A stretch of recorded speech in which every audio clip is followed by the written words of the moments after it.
Grazie Maria Vittoria. È un piacere rivedervi ed è un piacere parlarvi, soprattutto del nostro più grande poeta, Dante Alighieri.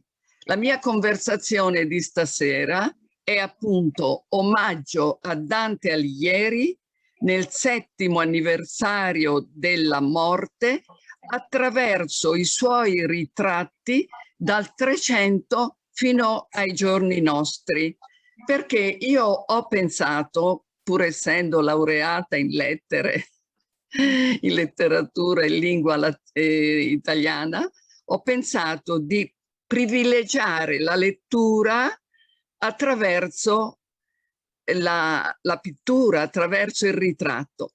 E a seconda del ritratto noi possiamo avere consapevolezza di come fosse più o meno diciamo accettato, elogiato, oppure anche tenuto un po' in disparte. Ci sono stati dei periodi in cui Dante non piaceva e ora vedremo quando.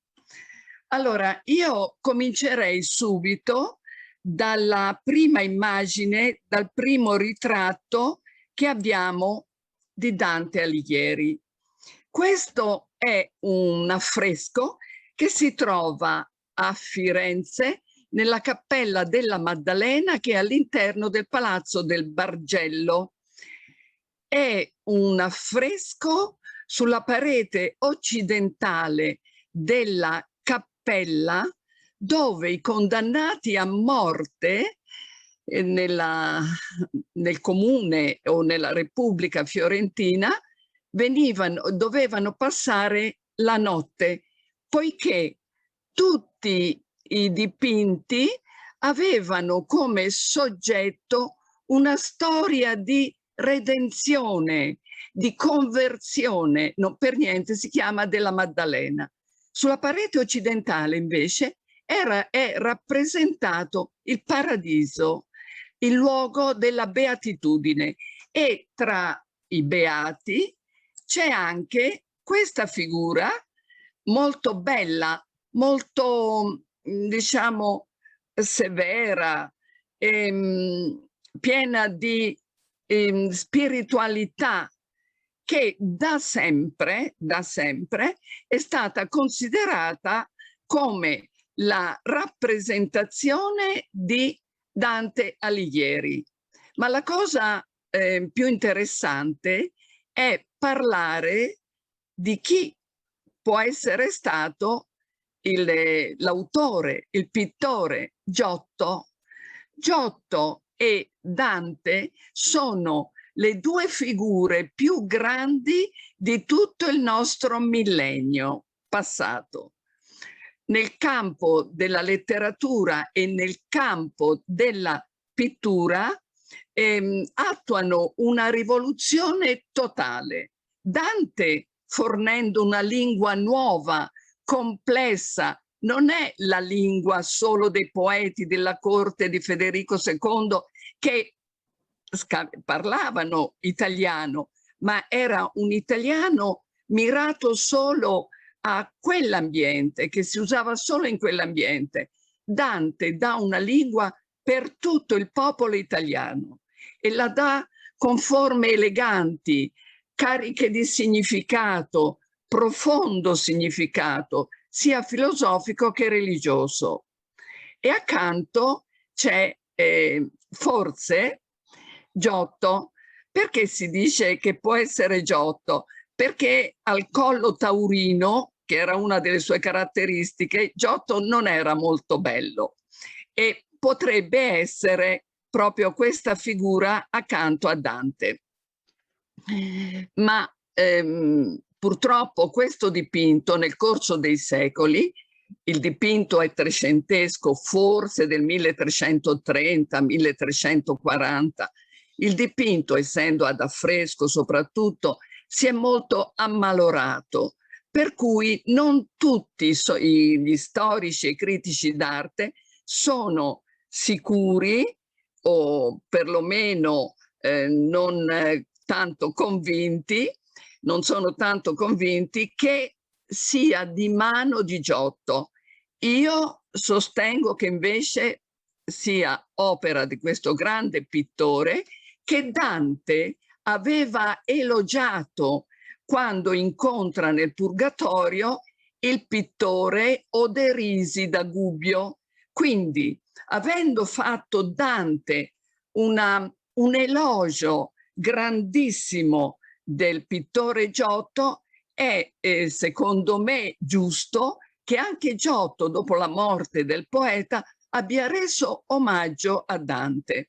Io questo pensiero l'ho maturato vedendo con quanto amore è stato rappresentato il volto del poeta, con questa plasticità, con questa ricchezza espressiva. Dante appare come l'uomo probo e viene da chiederci, ma perché dopo averlo mandato in esilio i signori di Firenze o i podestà avrebbero dovuto rappresentarlo? Perché Dante, come si sa, muore nella notte tra il 13 e il 14 di settembre 1321, ma è subito dopo la sua morte che Firenze si rende conto del grande torto che ha fatto a questo grande poeta. Quindi può essere che questo ritratto sia stato fatto proprio diciamo, per pagare un debito verso chi da Firenze era stato trattato tanto male. Non mi soffermo su questa figura, che può essere l'imperatore Arrigo VII, perché stasera io devo fare un po' una carrellata attraverso i secoli. E comunque, a mio avviso, stilisticamente e qualitativamente, questi due, secondo la mia opinione, queste due figure possono essere di mano di Giotto. A questo punto dovrei mostrarvi come confronto gli affreschi della Cappella degli Scrovegni, ma non lo voglio più ripetere. Io stasera devo fare un po' una carrellata. A mio avviso è Giotto, perché questi occhi allungati, occhi etruschi, sono inconfondibili, ma anche questa plasticità che dà al volto, che sembra quasi realizzato accarezzando lo strato dell'intonaco. E lo sostengo come persona, ma anche come studiosa di storia dell'arte. Questo è l'altro ritratto trecentesco di Dante Alighieri. Si trova, è un lacerto come vedete, si trova in un palazzo vicino al Bargello, è un lacerto che fa parte di un ciclo di uomini illustri fiorentini. Il ciclo venne realizzato in Palazzo Vecchio, ma nel Palazzo dei Giudici e dei Notai vennero riprodotte tutte le figure perché erano molto importanti. Come vedete, le caratteristiche somatiche già sono abbastanza evidenti, ma la colpa di quel viso molto arcigno che poi vedremo in altri ritratti è del Boccaccio, il quale nel libello in elogio di Dante lo descrive con il naso aquilino e soprattutto con il mento e il labbro inferiore molto prominenti. Qui invece è ancora un volto molto dolce, molto intenso, che si può legare all'altro ritratto, al primo ritratto. E come datazione si fa il 1366, quindi 40 anni dopo la morte di Dante, ma indubbiamente la sua figura e il suo ricordo erano vivi tra i fiorentini. Come autore non è rintracciabile, insomma una figura che potrebbe aver fatto quel ciclo di personaggi illustri fiorentini. Ora passa un po' di tempo. Questo è un ritratto di Dante, opera di Andrea del Castagno. La data è la metà del 400, 1448-1451. Anche in questo caso ci troviamo di fronte alla rappresentazione di uomini illustri. Qui anche ci sono donne illustri. L'affresco viene realizzato in una villa a Legnaia, Villa Carducci a Legnaia, vicino a Firenze. Questo affresco nel tempo era stato ricoperto e riscoperto solo alla metà dell'Ottocento. Andrea del Castagno, e non è l'unico caso questo degli uomini illustri nella villa di Legnaia, Andrea del Castagno non piace a Firenze, ai fiorentini, quindi molti dei suoi dipinti, come la magnifica Ultima Cena nel refettorio di Santa Apollonia, furono ricoperte da calce e intonaco. Questa, diciamo, copertura li ha in parte salvaguardati. L'affresco è stato questo con l'immagine di Dante, venne staccato dalle pareti, finito sul mercato antiquario e poi acquistato dagli Uffizi. Recentemente, ma proprio possiamo dire un mese fa, è terminato il restauro di questo dipinto fatto grazie al mecenatismo di una signora americana che da ragazza era venuta in Italia e aveva studiato a Firenze. Tra l'altro, questo affresco staccato, che quindi viaggia come se fosse un quadro, si trova ora esposto a Forlì nella mostra Dante, visione dell'arte. In questo momento, anche se non so se sia chiusa o riaperta, è la mostra più ricca sull'iconografia dantesca.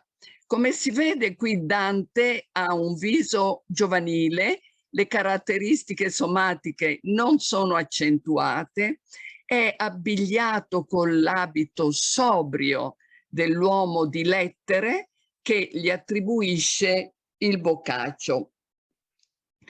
In questa, come si vede, è in una prospettiva eccezionale, a trompe-l'œil, sembra quasi che la figura, il poeta, voglia uscire come, o entrare meglio, da una stanza.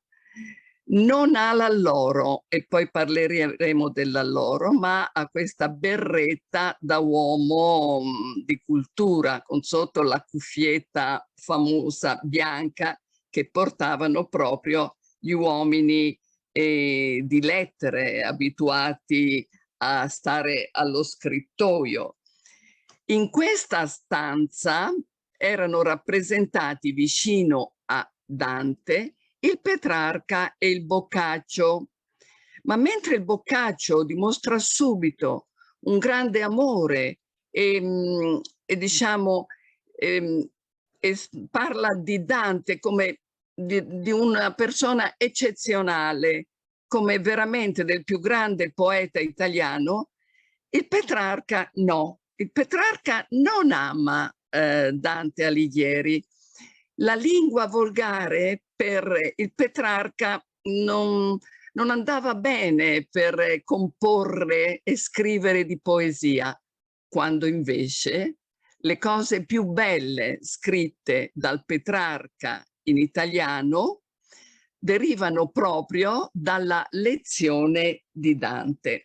Il Petrarca aveva conosciuto Dante, e lo dice, quasi con un po' di stizza, quando era bambino e stava dando la mano al padre, che invece era amico di Dante.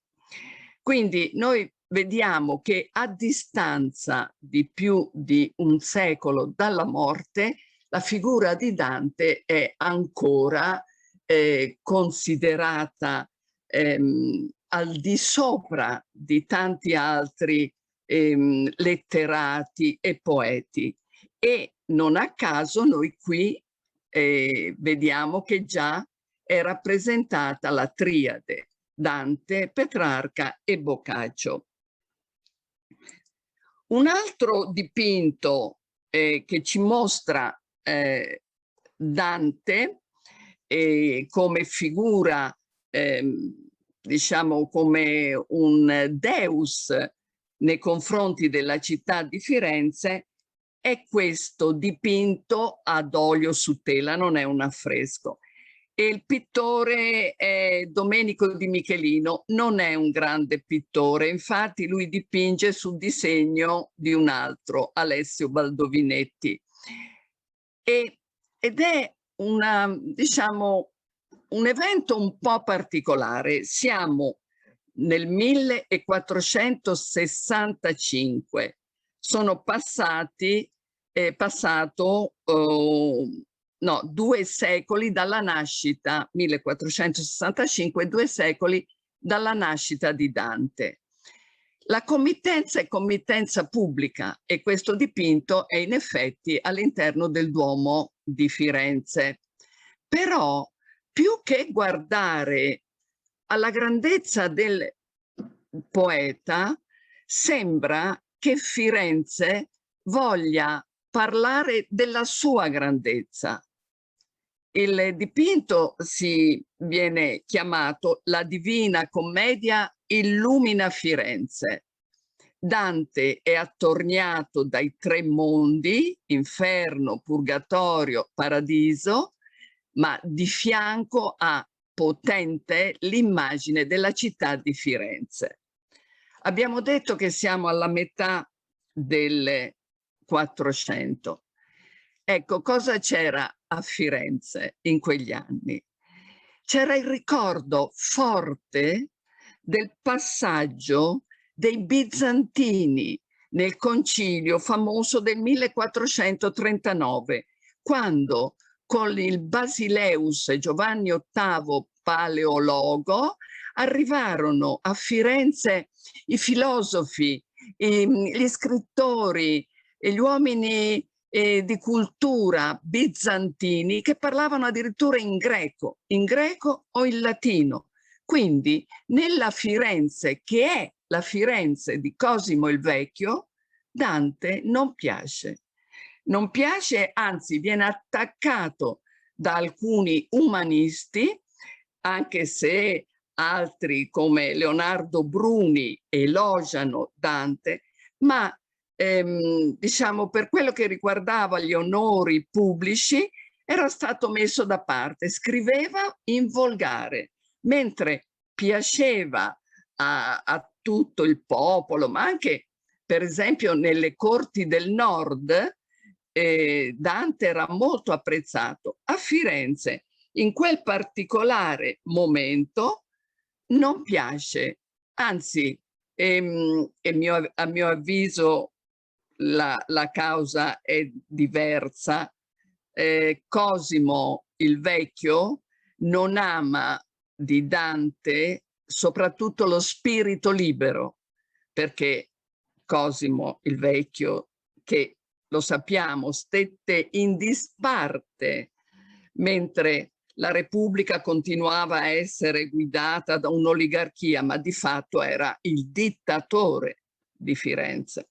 Quindi quella libertà interiore che aveva Dante a Cosimo de' Medici, a Cosimo il Vecchio, forse non piaceva. Ecco che allora i suoi umanisti cortigiani lo tengono in disparte. Qui cominciamo a vedere Dante coronato dall'oro. E qui abbiamo una cosa molto vicina a noi, è il ritratto di Dante che si trova nella cappella Brizio del Duomo di Orvieto. Siamo alla fine del 1400, 1499-1501. Luca Signorelli viene incaricato di rappresentare in questa cappella il giudizio universale. Un giudizio universale che si ispira certamente all'immaginario dantesco, tanto che nello zoccolo, sotto rappresentazione di questa scena dell'ultimo giorno, è rappresentato a Trompe-l'œil il poeta mentre sfoglia le prime pagine della cantica del Purgatorio, perché qui si parla di redenzione e di salvezza. E Dante comincia ad avere le caratteristiche somatiche accentuate proprio sulla base della descrizione che aveva dato il Boccaccio. E qui lo vediamo con la corona d'alloro. Dante non venne incoronato poeta. Dagli anni 30 prima anche, dai primi anni del 300, e soprattutto per volontà del re di Napoli, Roberto d'Angiò, si cercò di riprendere la tradizione della laureatio, dell'incoronazione con l'alloro dei poeti più importanti, e questa incoronazione doveva avvenire in Campidoglio. Noi sappiamo che avvenne per il Petrarca, anzi il Petrarca scrisse molto in latino su questa cerimonia. Dante si sa che avrebbe voluto essere incoronato, ma il suo amico, un retore dell'Università di Bologna, gli dice che per avere questo riconoscimento avrebbe dovuto scrivere in latino. E Dante disse: no, io non mi abbasso, io vi ho offerto questa lingua, questa ricchezza espressiva, io non torno indietro. Per quello non fu mai riconosciuto poeta laureato, ma tutti i pittori gliel'hanno riconosciuto e l'hanno incoronato. Orvieto è una città che ha un legame particolare con Dante. Nel Duomo di Orvieto il Duomo di Orvieto fu uno dei primi luoghi nei quali la Divina Commedia veniva letta in pubblico. Ma poi c'è anche un'altra cosa, un altro elemento che lega Orvieto a Dante un po' per vie traverse, diciamo, passando da Todi. A Orvieto c'è il pozzo di San Patrizio, che è, come sappiamo, una costruzione cinquecentesca. Ma questa denominazione deriva dal pozzo di San Patrizio, come viene descritto nella visione di Tondalo. La visione di Tondalo era leggenda medievale molto diffusa anche in Italia, nella quale si parlava del vescovo d'Irlanda, che era San Patrizio, che avrebbe visto attraverso un pozzo il purgatorio. Ora lo sappiamo, la rappresentazione più esatta di questa visione ce l'abbiamo a Todi, nella chiesa di San Francesco, che prima era la chiesa col convento dei Padri Serviti. La visione è quella di una montagna scavata con 7 grotte nelle quali le anime non condannate all'inferno avrebbero dovuto scontare la loro pena a seconda del peccato. 7 grotte come i 7 peccati capitali.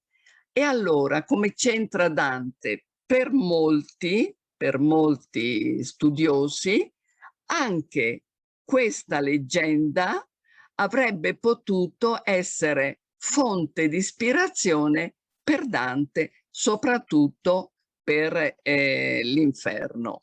Sappiamo che per il paradiso ci si rifà anche al viaggio in cielo di Maometto, di Ibn Arabi, ma tutto questo non toglie niente a Dante Alighieri, anche se qualche, vogliamo chiamarlo giornalista, non so, giornalista, ecco, non certo scrittore, ha parlato in questo periodo di Dante come uno che avesse copiato o scopiazzato.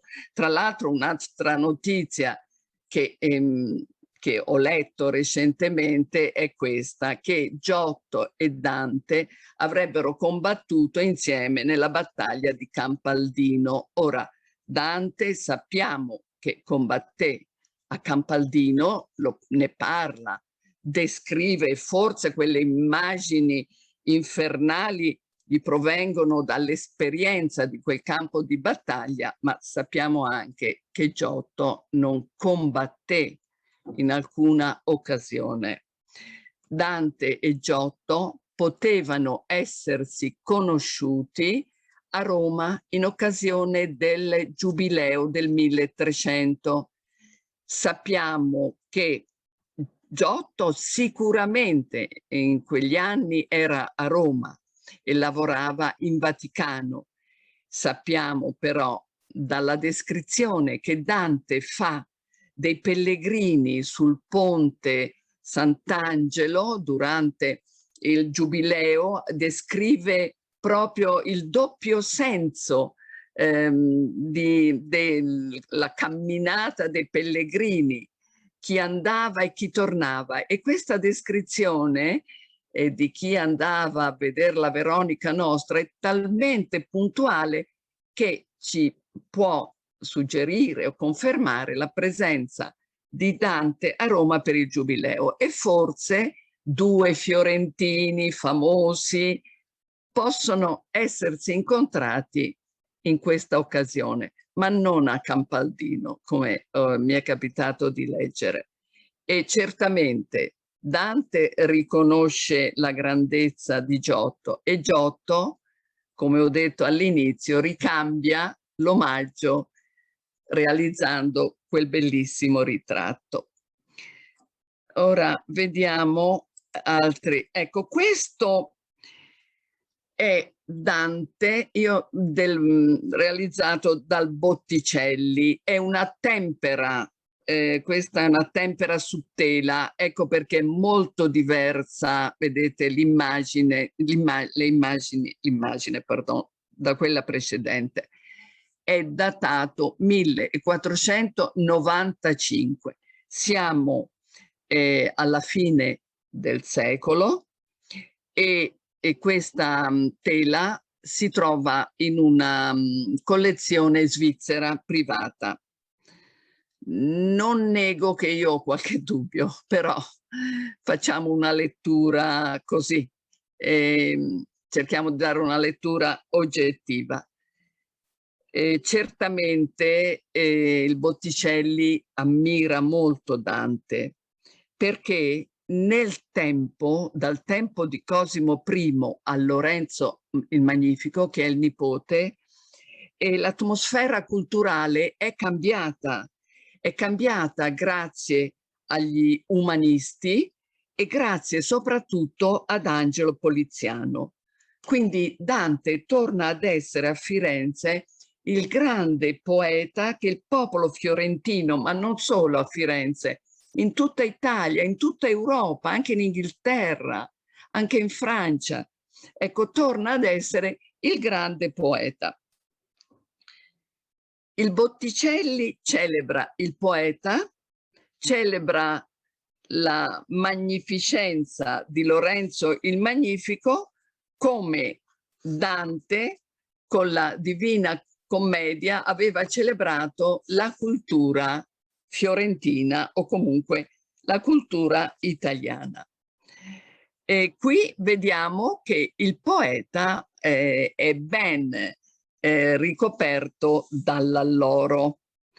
Il Botticelli, che sappiamo essere proprio lo spirito dell'umanesimo e del nascente Rinascimento, è colui che meglio di altri rappresenta l'idea della perfezione alla maniera greca, la bellezza come humanitas, come somma di tutte le qualità spirituali. E basta pensare alla primavera e alla nascita di Venere. Ecco, due opere che sono la sintesi dell'umanesimo in quanto fusione di tutte le arti, ma vissute in una sfera di spiritualità. Il Botticelli vive al tempo del Savonarola e sono uno all'opposto dell'altro. All'inizio il Savonarola era tollerato anche da Lorenzo il Magnifico, che a un certo punto gli dice di stare calmo, ma come si sa non sono i medici a condannare il Savonarola, ma la Repubblica Fiorentina, che aveva bisogno di tenersi buono il Papa Borgia. Quindi dopo la morte di Lorenzo il Magnifico, Lorenzo il Magnifico muore nel 92, aprile 1492, e il Savonarola verrà bruciato nel 1498.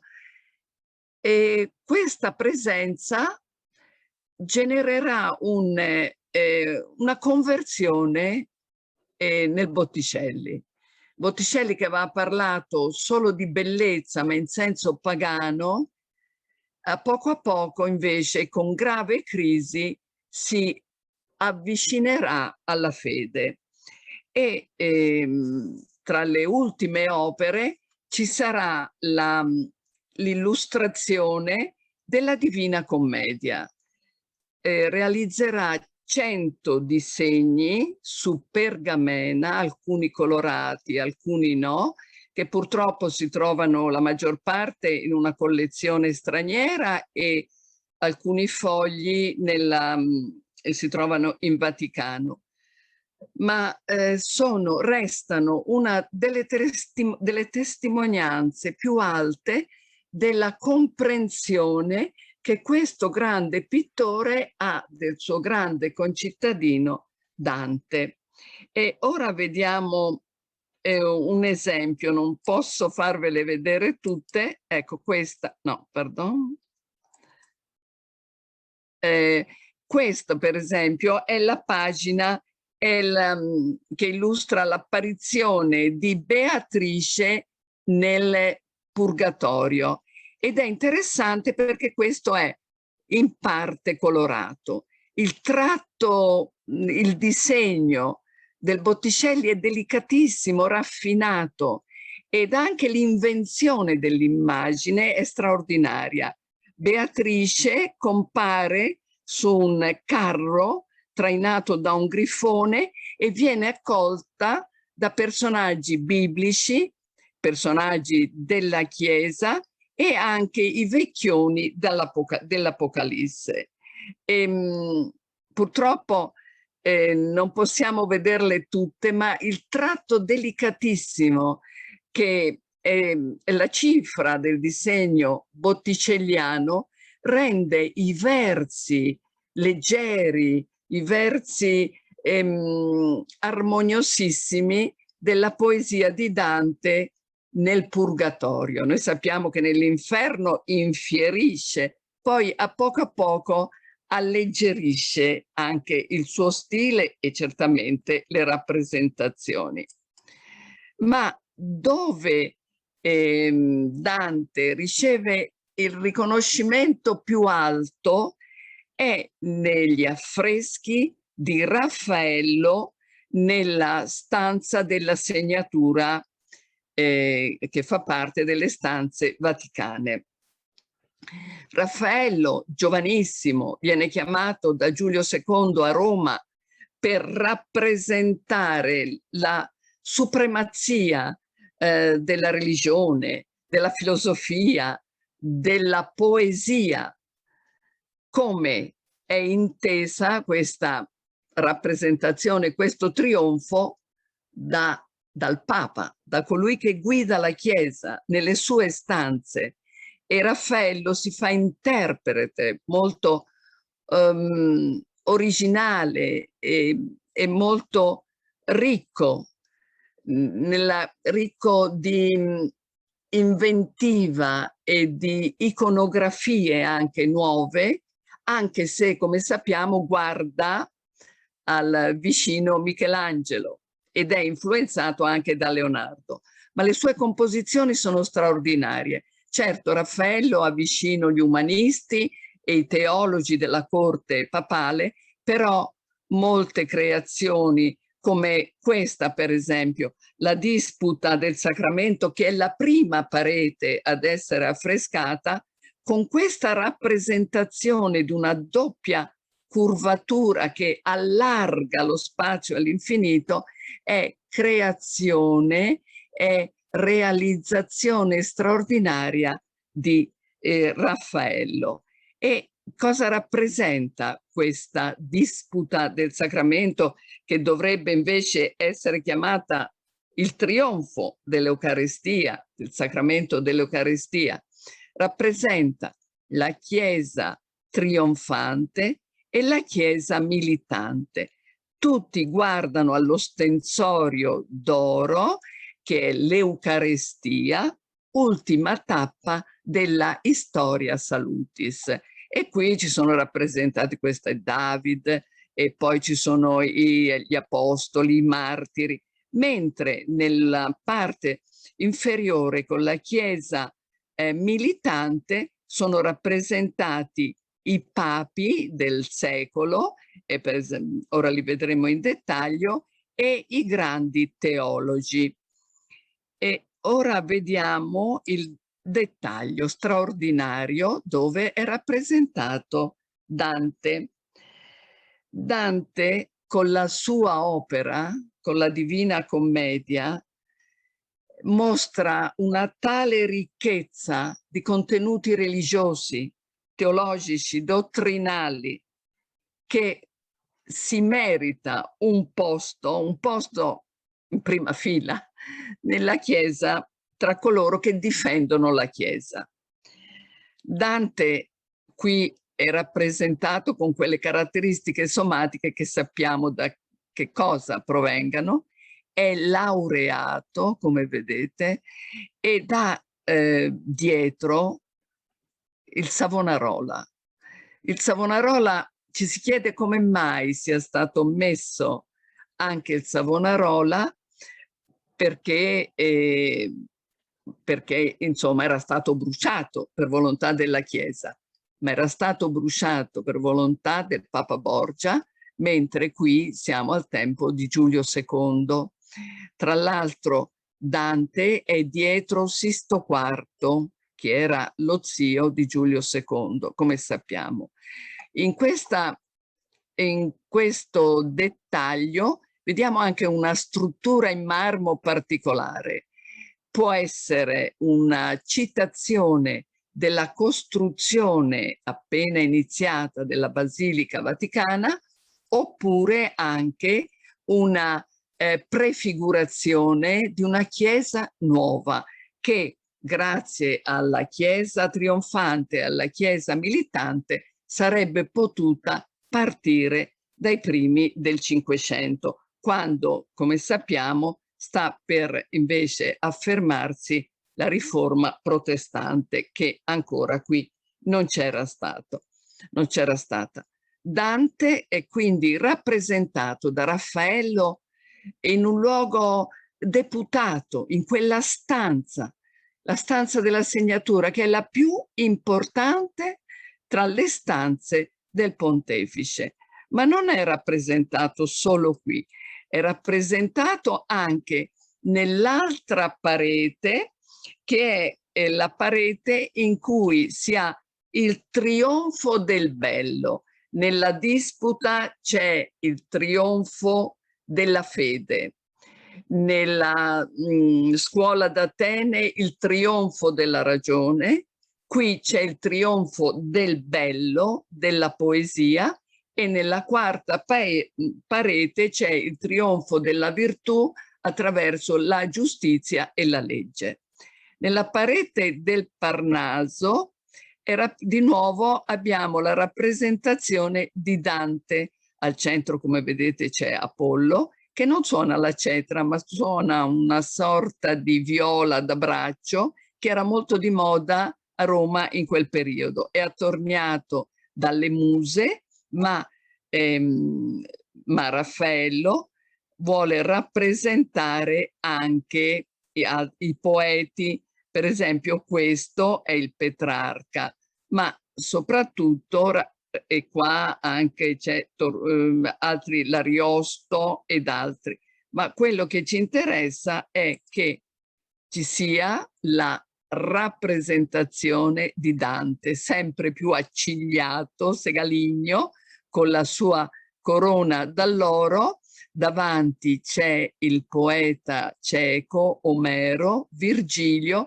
e forse Stazio. Stazio è quel poeta latino che viene considerato quasi un cristiano.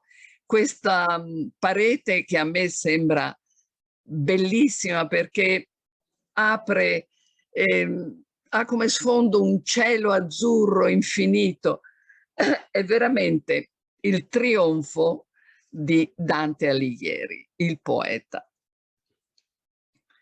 E ora guardiamo Michelangelo. Michelangelo cosa pensa di Dante? Intanto sono due fiorentini molto simili, sono fieri, appassionati, sdegnosi, hanno la stessa indole. Però per Dante la salvezza o la condanna sono certe. Dante ha una fede solida. Per Michelangelo, ma sono altri tempi, per Michelangelo c'è il timore della condanna, ma c'è la speranza della salvezza basata sulla grazia. Ecco, sono due momenti della cultura, della religiosità nella quale vivono questi due colti fiorentini che però corrispondono ai tempi. Questa è la parete con il giudizio universale di Michelangelo, che non sembra ispirarsi all'aldilà di Dante, anche se ne prende le figure, ecco, come Minosse, che ha questa specie di serpente arrotolato, no? Lo arrotolava per un numero corrispondente al girone nel quale il dannato doveva andare. Non è, ripeto, ispirato alla commedia, all'Inferno di Dante, segue piuttosto l'iconografia tradizionale. Forse addirittura c'è citazione di Luca Signorelli, che Michelangelo aveva ammirato nel Duomo di Orvieto. Però forse c'è una figuretta, ecco, un volto con cuffietta e quel strano berretto che qualcuno identifica come Dante Alighieri. Quindi, anche se in modo criptico, ma non completamente, Michelangelo dimostra la sua ammirazione e il suo amore per Dante Alighieri. Anzi, noi sappiamo che al tempo del Papa Leone X de' Medici, quando i fiorentini fecero di tutto per riavere indietro da Ravenna le ossa del loro poeta, Michelangelo, che sappiamo era piuttosto tirchio e un pochino venale, si offrì di andare a Ravenna e di fare gratuitamente il monumento di Dante. Ma come sappiamo, i bravi francescani di Ravenna nascosero le ossa, non si sa dove, forse in un muro, dove poi le rinascosero al tempo delle soppressioni napoleoniche, ma magari ne parleremo dopo un attimo. Quindi il fatto di offrirsi per fare il monumento era proprio da parte di Michelangelo la dimostrazione della grande ammirazione che aveva, e infatti si sa che Michelangelo leggeva i poemi, la Divina Commedia e i poemi di Dante. E nel Cinquecento, intanto, c'è una grande disputa sulla lingua italiana. Il Bembo e il Trissino, che sono due veneti, sono contro Dante perché non accettano il volgare. Eppure, malgrado la loro avversione, saranno coloro che fonderanno l'italiano sulla lingua di Dante. Dante comunque nel Cinquecento aveva già vinto. Il suo carisma personale, il fascino delle sue poesie, delle sue parole, ormai avevano conquistato l'Italia, e in quel momento, dal Cinquecento, c'è questa unità linguistica. Poi ci vorrà, lo sappiamo, il Manzoni, ci vorranno tante cose, ma con la Divina Commedia Dante era arrivato a tutte le classi, in tutte le parti d'Italia. Questo è un dipinto un po' particolare, è stato ritrovato da poco, restaurato, esposto in mostra, e credo che sia anche questo a Forlì. È opera di Agnolo Bronzino, è dei primi del Cinquecento, è un'opera che risente molto e manifesta l'inquietudine che è il sottofondo della pittura manierista. È un Dante molto triste che guarda verso la montagna del Purgatorio.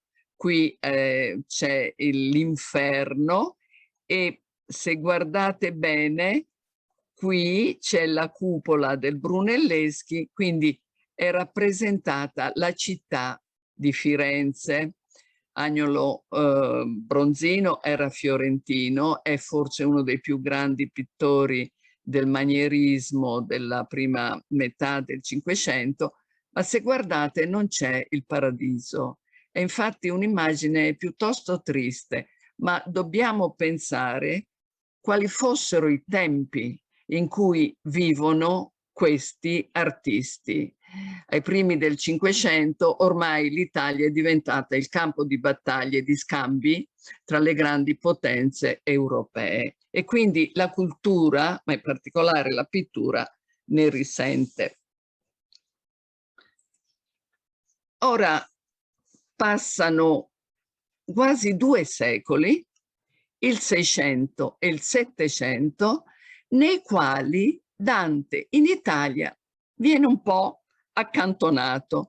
Anzi, nel Seicento addirittura Dante rischia di essere condannato dalla Santa Inquisizione, poiché lui, che pure dimostra una grande fede, attacca sempre la Chiesa.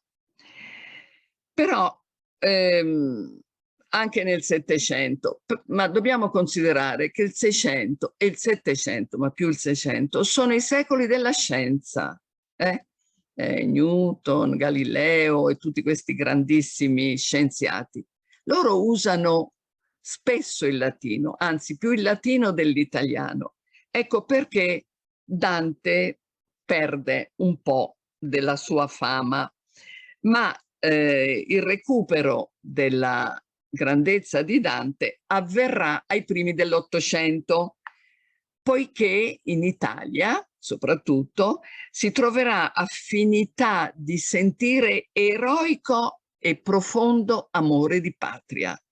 Quando cominceranno i moti liberali in Italia, vedremo che Dante diventerà uno dei poeti più amati e del quale vengono date più rappresentazioni. Uno di questi a recuperare, se così si può dire, Dante Alighieri è Giacomo Leopardi, che ne parla nello Zibaldone.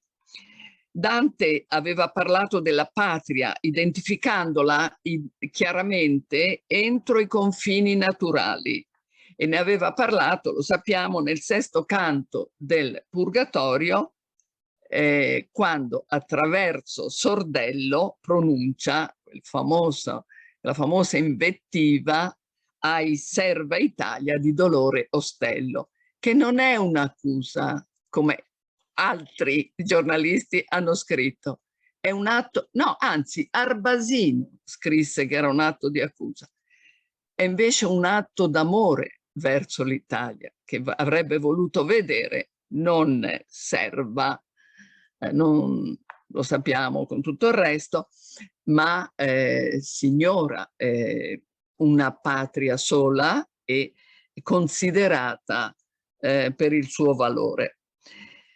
Ma accade un fenomeno letterario interessante.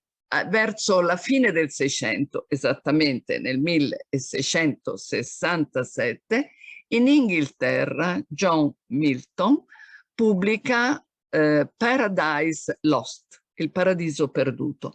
Questa opera è addirittura paragonata alla Divina Commedia, smuove quindi gli interessi letterari, interessi diciamo anche filosofici, anche religiosi, perché Milton parla della caduta dell'uomo, del peccato originale, della tentazione da parte di Satana. Quindi si va a riscoprire anche Dante Alighieri. Uno dei primi in Inghilterra che si sia interessato alla commedia è William Blake, che vive a metà tra il Settecento e l'Ottocento. William Blake è un pittore visionario, profetico, che usa anche tecniche particolari, praticamente non stampa, ma scrive le sue opere che poi decora con immagini allucinate spesso. E nel 1824, ai primi dell'Ottocento, gli fu dato l'incarico da un amico pittore di illustrare la Divina Commedia. E noi vediamo, la illustrò con 102 acquarelli, non riuscì a portarla a termine, quindi realizzò soprattutto l'Inferno, che tra l'altro piaceva di più a tutti gli artisti. Questo è un acquarello che rappresenta Paolo e Francesca. Come vedete, sono portati in quel turbine che sappiamo, Dante cade come corpo morto cade, e c'è questa visione di Paolo e Francesca come se fossero invece arrivati in paradiso, ed è un'immagine fortissima perché è l'abilità di questo pittore a renderla suggestiva, anche inquietante. Io amo molto William Blake perché era un visionario e aveva una fede sua che si avvicinava a quella di Giorgio Gemisto Platone, il filosofo del 400, e come Giorgio Gemisto Platone, William Blake, mentre sta per morire, canta e parla degli spazi dove sarebbe andato dopo la morte. Ci sarebbe da parlare a lungo di questo artista straordinario. E ora arriviamo a questo poeta, pittore, Dante Gabriele Rossetti, che, come sappiamo, fonda la fratellanza dei pre-raffaelliti. Nel 1848 nasce in Inghilterra, con ispirazione ai Nazareni, pittori inglesi e tedeschi che vivevano a Roma e che cercavano di recuperare la pittura piena di religiosità del Trecento. Ecco, fondano questa fratellanza, fonda insieme a Millais, Hunt, Morris, e tutti si interessano all'opera di Dante Alighieri. Come mai questo interesse? Intanto guardiamo quanto è carino, però dopo cambiò un po'. Era figlio di Gabriele Rossetti, un liberale, forse carbonaro, abruzzese, letterato, autore di libretti d'opera, che, condannato a morte giù in meridione dai Borbone, fugge a Malta. A Malta incontra, Malta in quel momento dal 1798, siamo nel 1820, quindi da una ventina d'anni e più, è in mano inglese.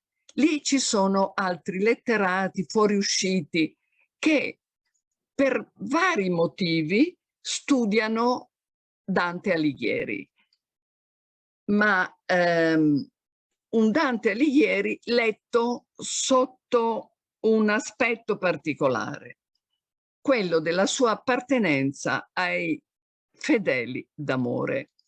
Ora, io stasera non mi voglio insomma dilungare su questa, chiamiamola, fratellanza, di cui Dante Alighieri parla 2 volte nel Convivio. Sarebbe stata una sorta di associazione culturale, religiosa e filosofica, derivata da una setta nata nell'altipiano iranico, fondata da Ben Ghazali nel XII secolo, alla quale avrebbero partecipato anche i nostri crociati e in particolare i templari. Ecco, la cosa, come capite, si complica un po'. E stasera non posso soffermarmi.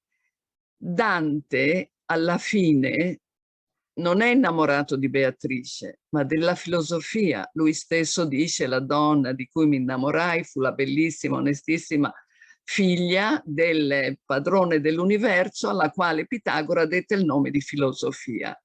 E a questo punto noi leggiamo, cominciamo a leggere Dante in un altro modo. Gabriele Rossetti si fece portatore di questa lettura dell'opera di Dante e, andando in Inghilterra, ricreò circoli dai quali indubbiamente nacque il movimento dei pre-raffaelliti. Quindi è un guardare Dante nella sua storicità, è un guardare l'opera di Dante, ma sempre con un pensiero sotterraneo, sottile, del quale però non si arriva alla conclusione. Addirittura il figlio di Gabriele Rossetti, Dante Gabriele Rossetti, all'inizio non ama Dante, lui si sente inglese e quindi rifiuta l'insegnamento del padre, questa cultura esoterica che gli ha portato da quell'isola che è carica di esoterismo come l'isola di Malta, ma all'inizio non vuole saperne. La madre di Dante Gabriele Rossetti era Francis Polidori, figlia di un altro immigrato dall'Italia, un esule per motivi politici. Ma il fratello di questa Francis, cioè lo zio di Dante Gabriele Rossetti, era quel Polidori, che nella famosa notte del giugno del 1816 sul lago di Ginevra partecipa a quella gara in cui sono Mary e Wollstonecraft, non ancora Shelley, che scrive Frankenstein, e lui, lo zio di Dante Gabriele Rossetti, che scrive The Vampire, il vampiro che poi sarà Dracula. Ecco, questo per dire in quale ambiente di cultura, di ricchezza interiore, di fantasia, di letteratura vivano questi giovani pre-raffaelliti.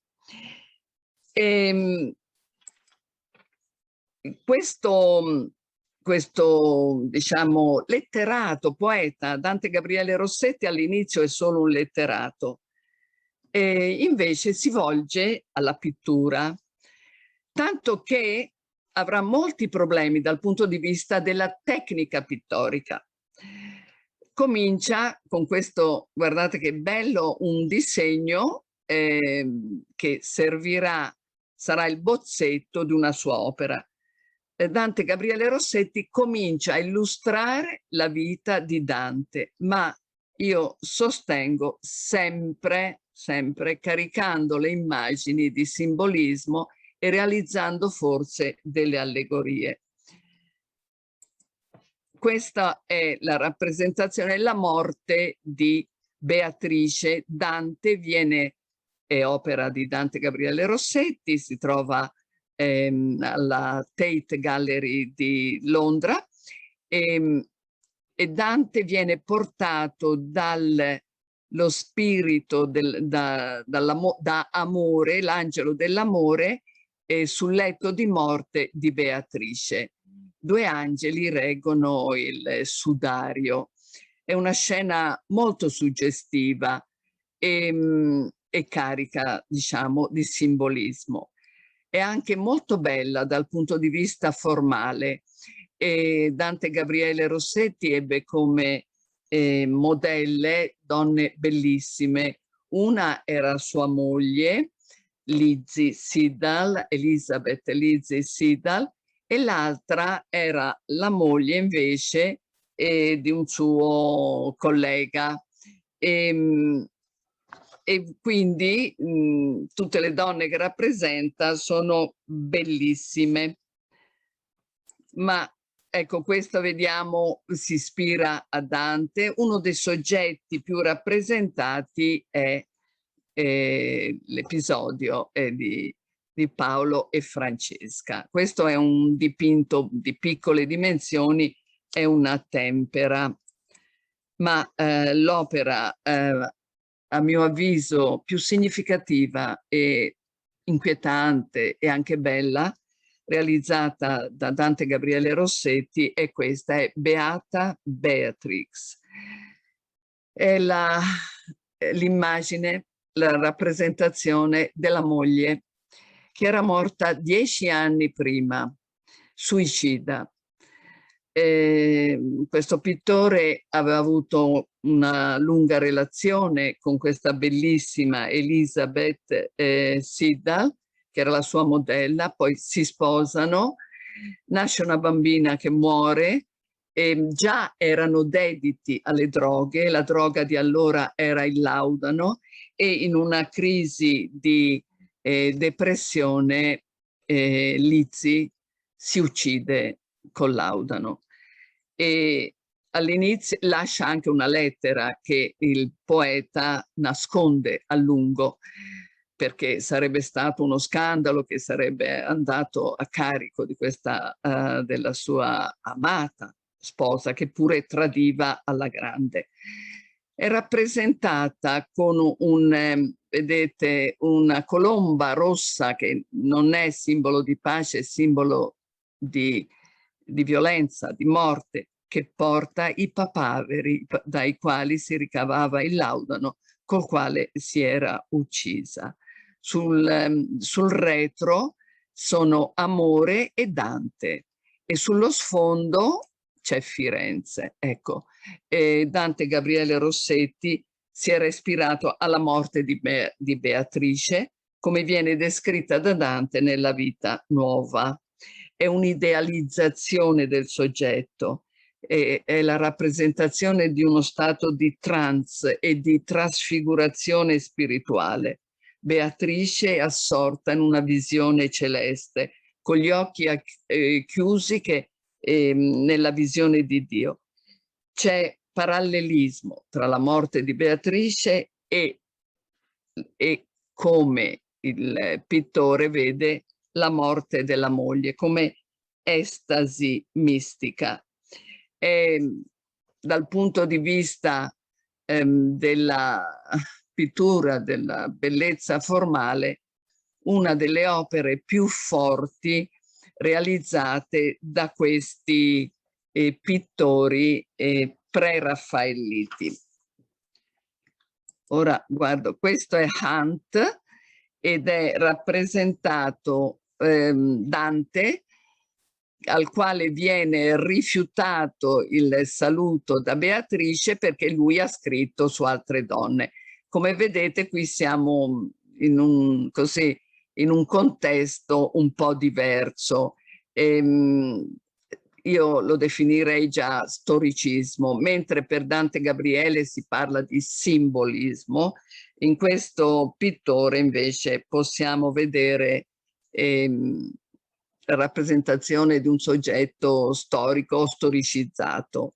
Io sono d'accordo nel considerare che Dante e Beatrice non ebbero quella storia d'amore della quale parla Dante, ma come ho detto prima era figura che copriva la filosofia, l'amore per la ricerca, l'amore è un percorso tormentato per arrivare alla verità. Ecco, Dante parla di Beatrice, ma come è stato detto sarebbe stato impossibile nella società del tempo che una dama così importante, Beatrice Portinari, avesse il cicisbeo, ecco, che moriva d'amore per lei. Quindi quando vengono fuori tutti quei racconti su Beatrice dobbiamo pensare a una figura simbolica, assolutamente. Io penso questo.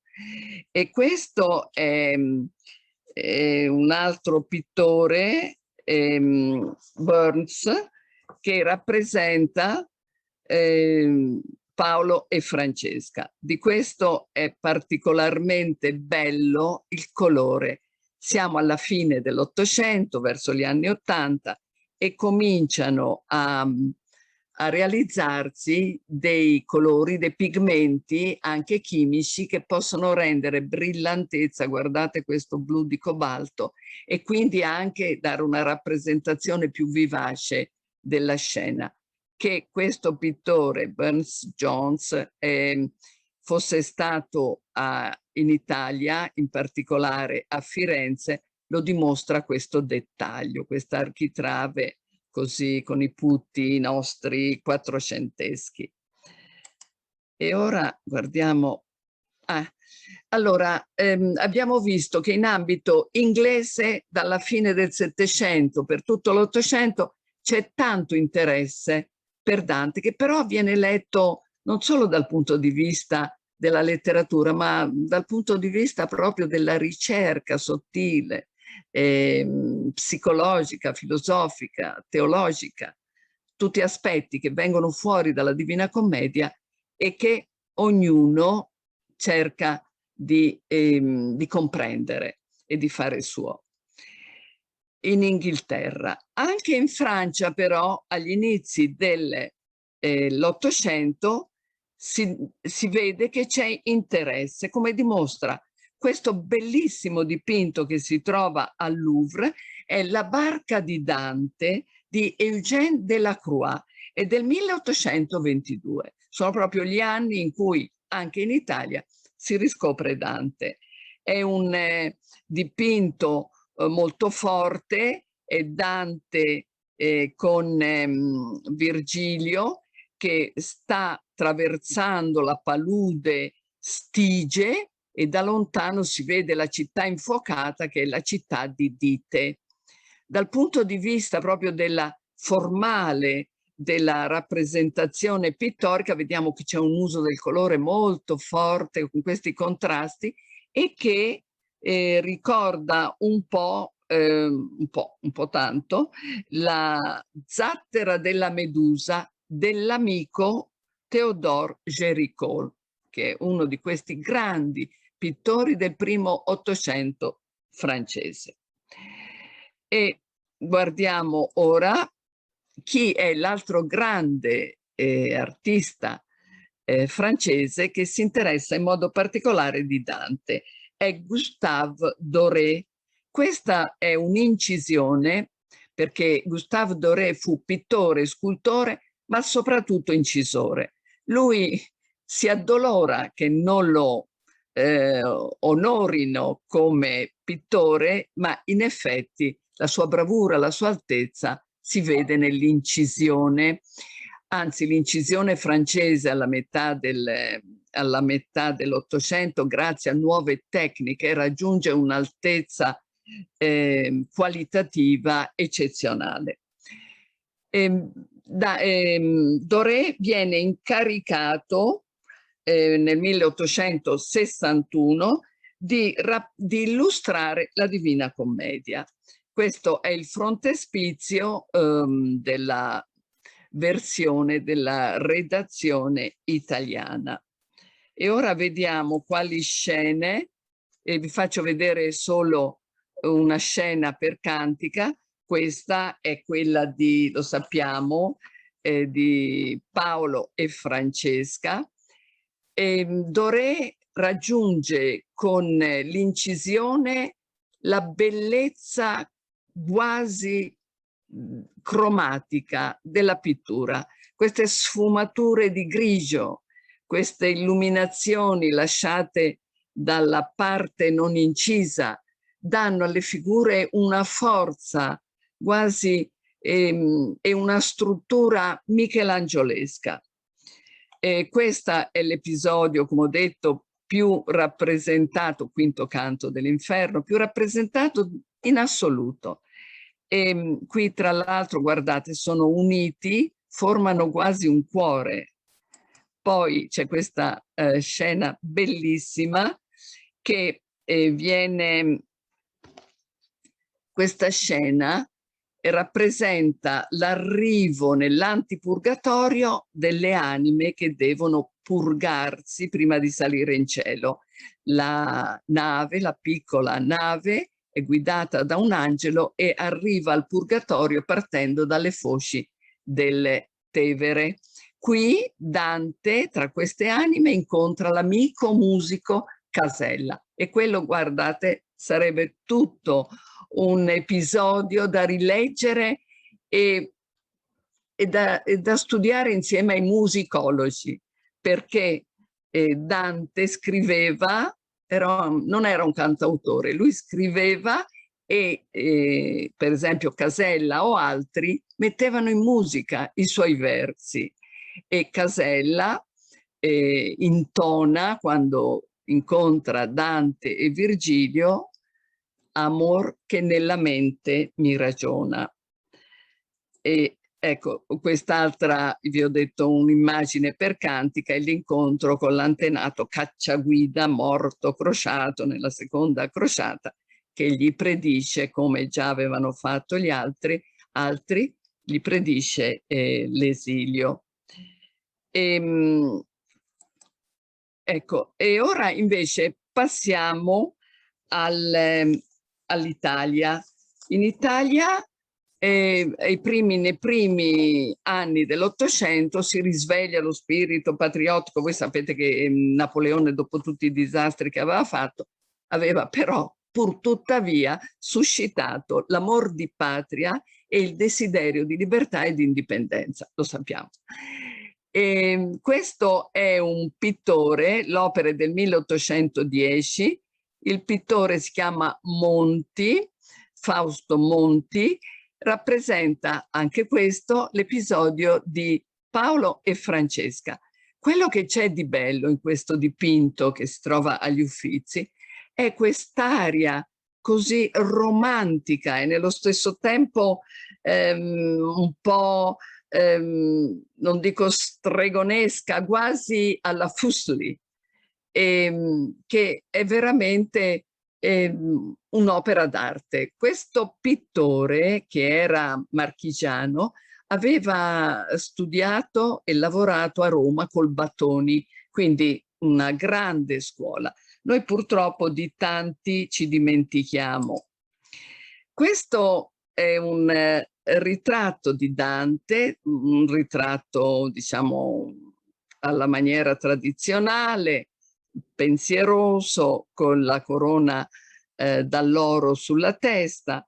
L'opera è realizzata dal pittore Roncaldier, che era un ravennate e un patriota, perché nell'Ottocento la maggior parte dei pittori che illustrano la Divina Commedia sono anche patrioti, partecipano come volontari alla prima e alla seconda guerra d'indipendenza, sono perché trovano in Dante proprio l'espressione dell'amor di patria di colui che aveva capito che l'Italia doveva stare dentro i suoi confini naturali. Questo dipinto che si trova a Ravenna. Tra l'altro Ravenna è una città che ha sempre celebrato e promosso iniziative per celebrare Dante. Questo dipinto si ispira a questo bassorilievo che è sulla tomba di Dante. Il bassorilievo è della fine del 400, è di Pietro Lombardo, e il bassorilievo del 1483. Quindi nel 1483 a Ravenna si celebra ancora e alla grande Dante Alighieri. È una bellissima rappresentazione, l'uomo di cultura, meditabondo, che soffre, studia, ma anche soffre per la sua situazione e per le condizioni d'Italia. Allora parliamo un attimo delle vicende della sepoltura di Dante. Dante venne sepolto in un sarcofago romano che era fuori delle mura del convento di San Francesco a Ravenna. E i fiorentini cominciano a richiedere le sue ossa, non ce la fanno, allora si rivolgono al loro papa, che era Leone X de' Medici, e sembra quasi che ce la possano fare a riaverlo, tanto che Michelangelo, come vi ho detto, si offre volontario per andare a riprenderle le ossa e a fare un monumento a Dante.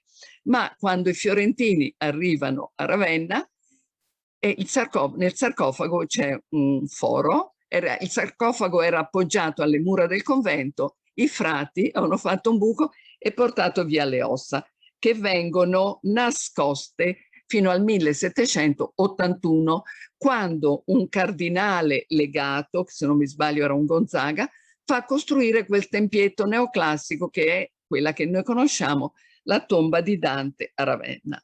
Nel 1810, con la soppressione dei conventi e dei monasteri per volontà di Napoleone, i francescani devono lasciare il loro convento di Ravenna, ma nascosero le ossa. Le nascosero, le murarono in un muro del convento e furono ritrovate nel 1865, in coincidenza con il 6° centenario della nascita di Dante. Io non so se queste date le abbiano fatte coincidere, comunque è questo.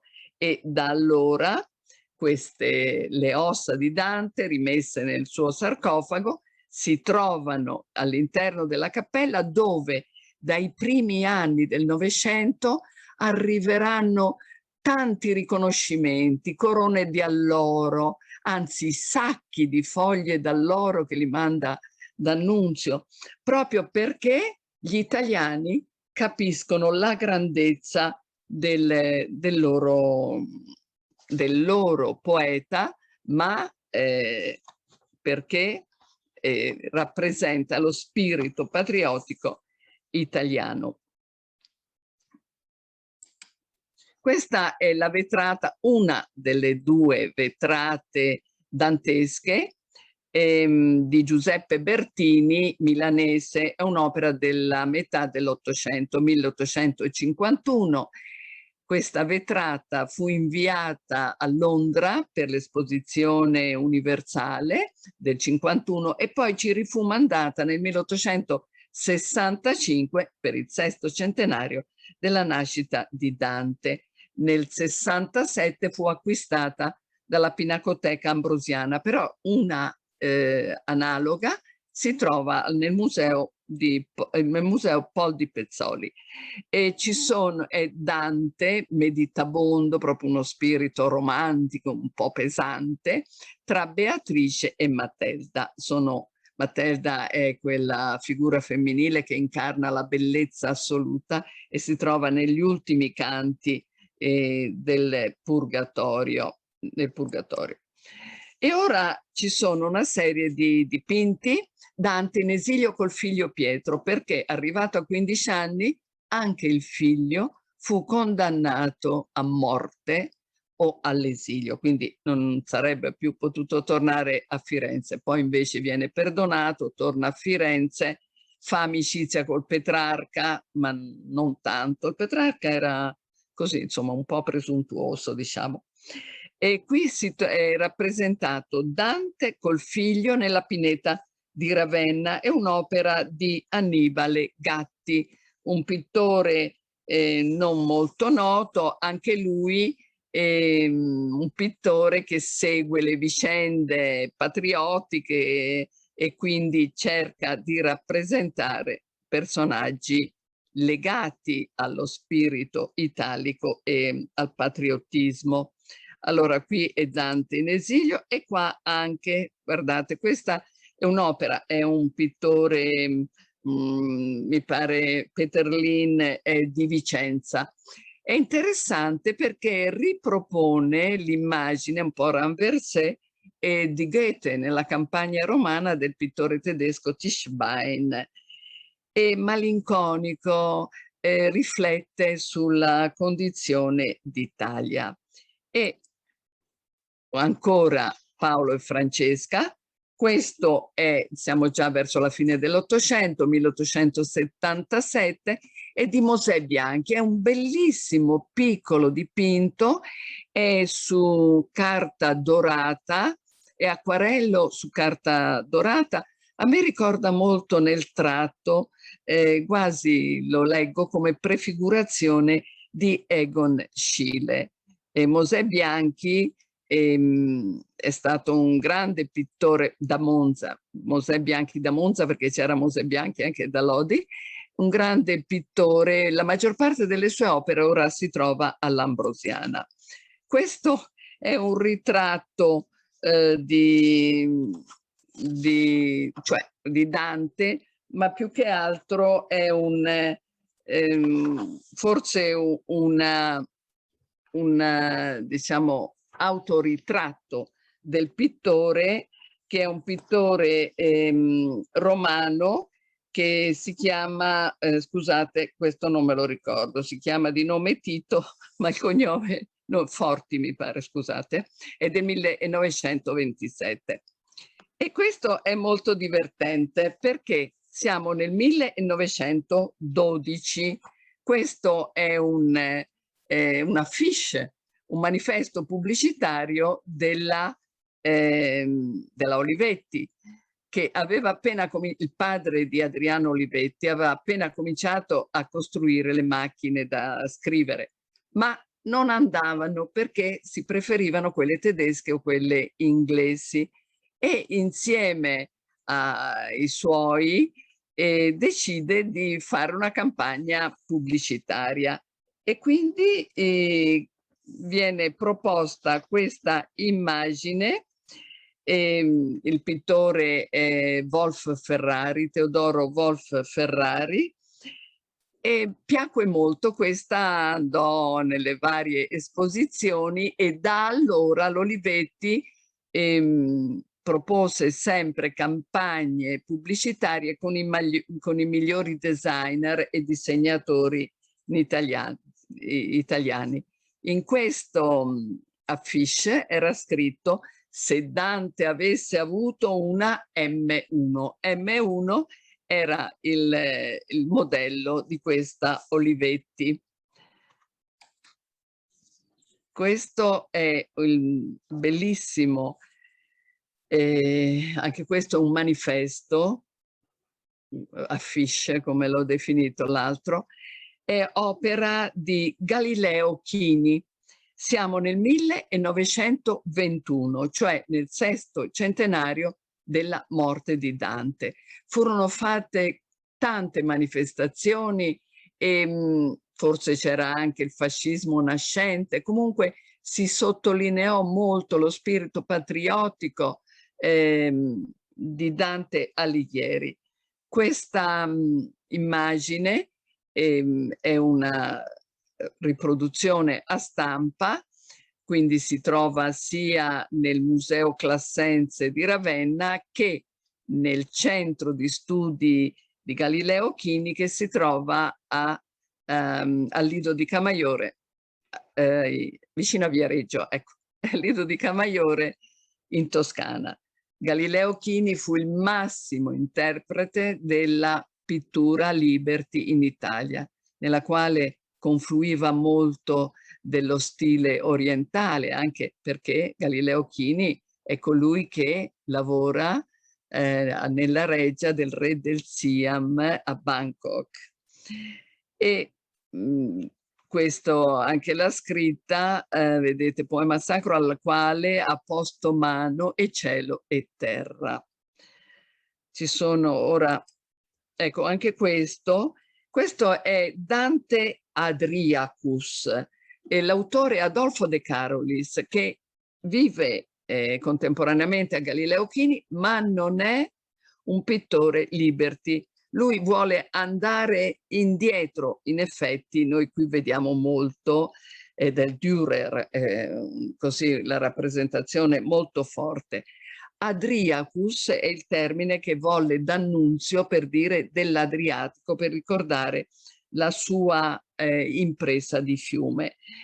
In questi anni, a partire dal 1908, si celebrano a Ravenna tutte le manifestazioni legate alla figura di Dante, con le varie date, nascita, morte, e perché Dante, come l'abbiamo detto e ripetuto, dagli inizi dell'Ottocento è proprio il simbolo dell'amor di patria e della italianità.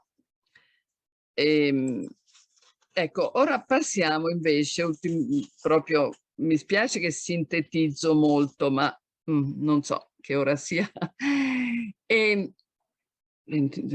Ecco, vediamo alcune statue nelle piazze italiane. Questa è la famosa statua di Dante davanti a Santa Croce, fu opera del pittore, dello scultore Enrico Pazzi. Questa venne realizzata nel 1865, quindi nel 6° centenario della nascita. Ha un'espressione accigliata e sembra quasi riferirsi alle parole del Leopardi. Quando il Leopardi negli anni 20 dell'Ottocento andò a Firenze, si meravigliò che i fiorentini non avessero eretto una statua al loro grande concittadino. Ecco, qui lo scultore ha colto proprio lo stato d'animo, se vogliamo, di Dante. Questa statua si trovava nel centro della piazza, questa è Santa Croce. Nel 1966, a causa dell'inondazione, la statua fu spostata e si accorsero che stava molto meglio di fianco alla facciata che non in centro, isolata nella piazza. Questa è la statua di Dante nella Piazza dei Signori a Verona. anche questa è del 1865, vedete che celebrano in tutta Italia queste date, questa è quella della nascita, lo sappiamo. Nella Piazza dei Signori c'era il palazzo nel quale Dante era stato ospite e da una finestra guardava verso questa piazza. Quando fu realizzata questa scultura, non dimentichiamolo, Verona era sotto gli austriaci, cioè era un momento storico, dopo un anno ci sarebbe stata la terza guerra d'indipendenza, ma ebbero i veronesi molti problemi e trovarono una forte censura perché il momento era un momento particolare. L'autore Zannoni di Verona. Questa è la statua di Dante nella piazza Dante di Napoli, la piazza che era stata prima dedicata a Carlo III di Borbone. Nel 1871 ormai c'è stata l'unità d'Italia e c'era stata l'avventura di Garibaldi tanti anni prima, e Settembrini, Luigi Settembrini, spinge il comune e le autorità e i maggiorenti napoletani a realizzare questa bella statua. I due scultori, Tito Angelini e Tommaso Solari, realizzarono la scultura gratuitamente e tutta questa bella struttura fu portata a termine, realizzata dai marinai della Regia Marina. A Roma invece Dante ha solo questa erma della fine dell'Ottocento, si trova al Pincio insieme ad altre 200 statue dei grandi italiani del passato. Molto importante invece è questa statua, questo monumento a Trento. L'opera è di Cesare Zocchi, viene realizzata alla fine dell'Ottocento, 1891-96. Trento è una città irredenta, quindi ci sono fermenti per la liberazione, per l'annessione all'Italia, c'è contrasto con l'Austria, ma a differenza di quello che era successo a Verona nel 65, diciamo, le autorità austro-ungariche si dimostrano, diciamo, comprensive, anzi vogliono dimostrare che tutte le culture e tutte le lingue all'interno dell'impero avevano il giusto riconoscimento. E anche questa grande scultura in bronzo è, diciamo, il controaltare alla grande statua costruita qualche anno prima, pochi anni prima, nell'89 a Bolzano, in onore di Walter von der Vogelweide, che era il grande poeta in lingua Althochdeutsch. E quindi quello era il simbolo della cultura germanica e Dante a Trento doveva essere il simbolo della cultura italica. Sono 3 piani, vedete, e dove è rappresentato l'inferno, il purgatorio, il paradiso. Dante mostra con la mano destra le Alpi, cioè, come dire, il nostro confine naturale è quello là, mentre con la sinistra tiene la Divina Commedia. Siamo quasi in fondo. Questa è una testa di Dante che si trova su un fianco del Duomo di Milano, risale agli anni 30, vedete che ha le caratteristiche essenziali, gli hanno messo la corona d'alloro. Poi questa è la statua di Dante nella Dante Park o Square, che è davanti al Lincoln Center. Qui guardate la celebrazione fatta dal sindaco di New York, de Blasio, con i discendenti degli immigrati italiani.